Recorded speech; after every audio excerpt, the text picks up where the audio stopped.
It began with a sentence so light it barely registered as serious, the kind of line people toss out without expectation, without planning, without thinking it will ever be audited by time. "When we grow up, I'll marry you." A joke, framed by laughter, softened by nostalgia, protected by the excuse of youth and harmless intention. Words said in passing, the way people speak when they believe the future is too distant to demand accountability. And yet, the reply that followed did something unusual. It didn't laugh. It didn't deflect. It didn't treat the statement as disposable. Instead, it arrived with quiet clarity. "I hope you'll keep that promise." In that moment, what was meant to float dissolved into gravity, and a sentence once assumed to be harmless became a headline waiting to be written. Observers of human interaction often note that the most consequential moments are rarely announced. They do not arrive with raised voices or dramatic gestures. They slip into conversations disguised as jokes, wrapped in casual tones, hidden behind smiles. This exchange unfolded exactly that way. There was no build-up, no warning, no visible shift in posture or expression. Yet the emotional temperature changed instantly. The joke, once safely placed in the past, was pulled into the present, stripped of its playful armor, and asked to stand on its own meaning. What made this moment striking was not the promise itself, but the refusal to let it remain imaginary. The reply did not accuse, demand, or dramatize. It simply acknowledged memory and possibility in the same breath. "I hope" is a gentle phrase, but it carries weight. It suggests patience, endurance, and belief without control. By choosing those words, the speaker transformed a childhood comment into a quiet test of sincerity, not through confrontation, but through honesty. From a new style perspective, moments like these resonate because they mirror a larger social truth. People underestimate the permanence of what they say when they believe they are not being taken seriously. Casual language has become a shield in modern communication, allowing individuals to say meaningful things while retaining plausible deniability. If challenged, they can retreat behind humor. If welcomed, they can advance behind intention. This exchange dismantled that safety net. The response refused to let humor erase meaning. The silence that followed was reportedly longer than expected. Not awkward in the traditional sense, but heavy, reflective. It was the kind of pause that forces internal inventory. Was it really a joke? Was it ever? Or was it something said too early, before courage had caught up with desire? Such questions often surface when the past collides with the present, when childhood narratives demand adult interpretation. What once felt symbolic now wanted clarity. Psychologists frequently emphasize that memory is not passive. It evolves, reshapes itself, waits for the right moment to re-emerge. Childhood promises are often stored not as commitments, but as emotional bookmarks. They mark moments of connection, safety, affection. When revisited later in life, they can awaken feelings long assumed dormant. This is why the reply landed so powerfully. It confirmed that the moment had been remembered, preserved, and perhaps quietly cherished. In the age of instant communication and disposable interactions, this exchange stands out because it resists speed.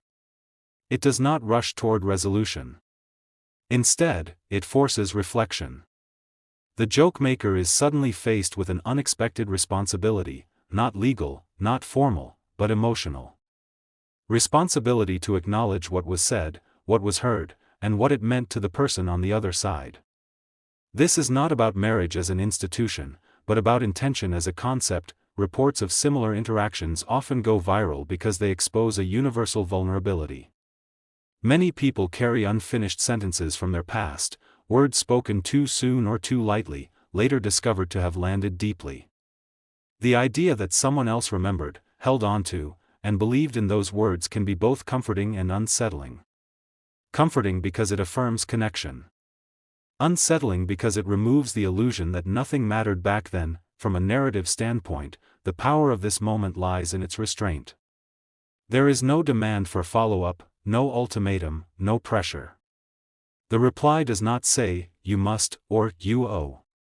It says, "I hope," leaving space for choice while still asserting emotional truth. This balance is rare and compelling. It invites the other person to step forward willingly rather than defensively. As this exchange circulates in conversation and commentary, analysts point out that it reflects a broader shift in how people interpret emotional accountability.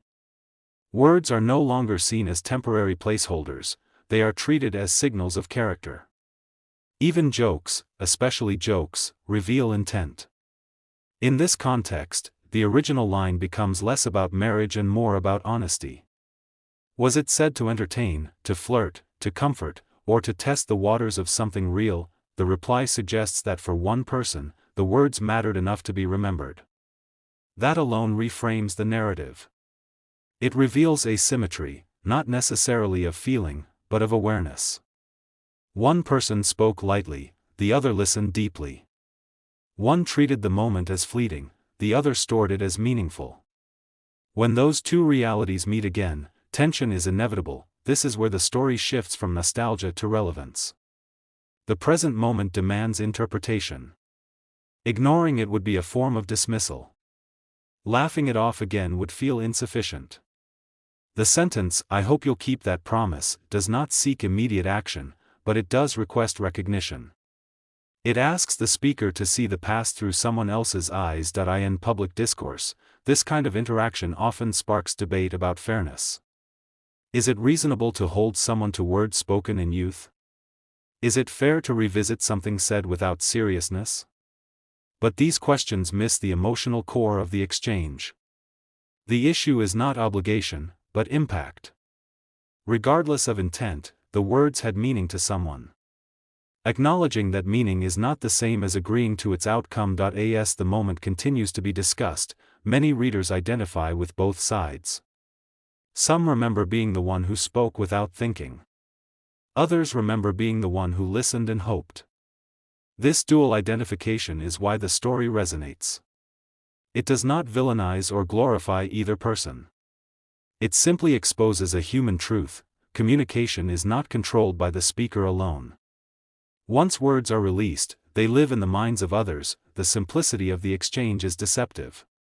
Beneath it lies a complex emotional negotiation involving memory, expectation, vulnerability, and growth. Growing up, as referenced in the original joke, is not just about age. It is about learning that words carry weight even when spoken lightly. It is about realizing that the future eventually arrives and asks questions the past assumed it would never have to answer. What happens next remains undefined, and that uncertainty is part of the story's appeal. There is no resolution yet, no confirmation of promises kept or broken. Instead, there is a moment of reckoning, suspended in conversation. The joke has been transformed into a mirror, reflecting not just a shared past, but individual maturity. In the end, this is not a story about marriage. It is a story about being heard. About realizing that something said casually was received sincerely. About understanding that even the smallest sentences can leave lasting impressions. And in that quiet reply, measured, hopeful, unforced, the past gently tapped the present on the shoulder and asked to be acknowledged.